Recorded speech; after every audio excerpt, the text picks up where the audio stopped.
Assalamualaikum warahmatullahi wabarakatuh. Saya Suci Pratiwi, peserta Latsar CPNS 2022. Di sini saya akan menyampaikan tentang analisis isu dan gagasan kreatif mewujudkan smart governance. Isu yang ditemukan yang pertama, tingkat kedisiplinan pegawai kurang. Faktanya masih ada beberapa pegawai yang datang terlambat ke kantor.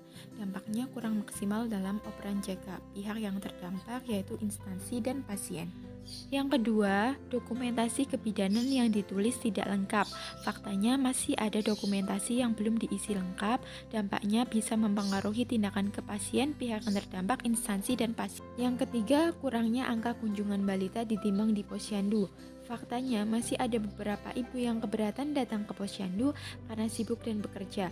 Banyak ibu-ibu yang anaknya usia 2 tahun sudah jarang ke posyandu, padahal posyandu sampai anak usia 5 tahun. Dampaknya kesehatan balita tidak bisa dipantau dengan optimal. Yang terdampak yaitu balita dan masyarakat. Yang keempat, kurangnya kepatuhan pengunjung atau keluarga pasien dalam protokol kesehatan.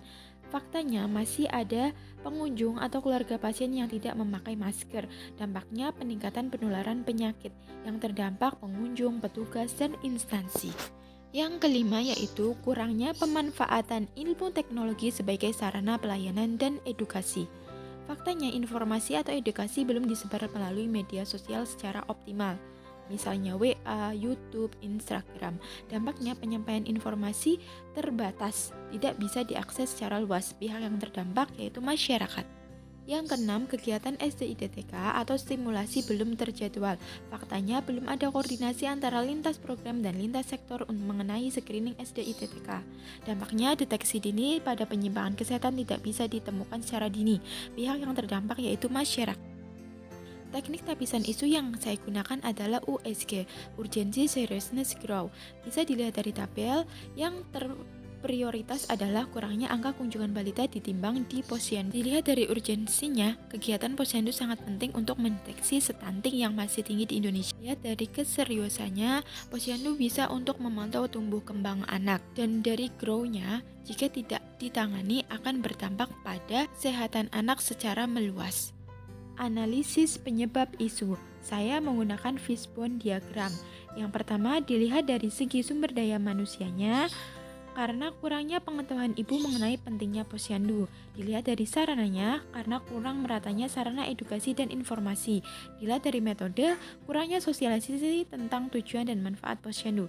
Dilihat dari lingkungan, bayangan mengantri di posyandu dan bayi akan menangis saat ditimbang. Hal ini menyebabkan kurangnya angka kunjungan balita ditimbang di posyandu.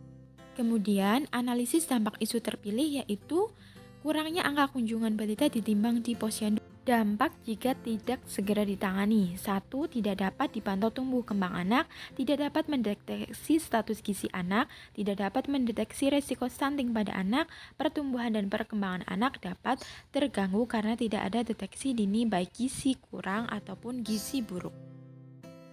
Gagasan kreatif yang dapat diterapkan di instansi. Yang pertama, melakukan pendekatan kepada ibu balita melalui media, misalnya melalui WhatsApp.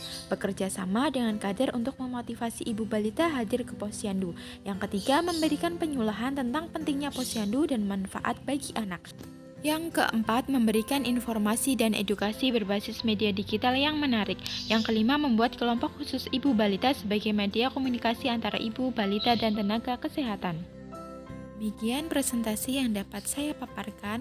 Terima kasih.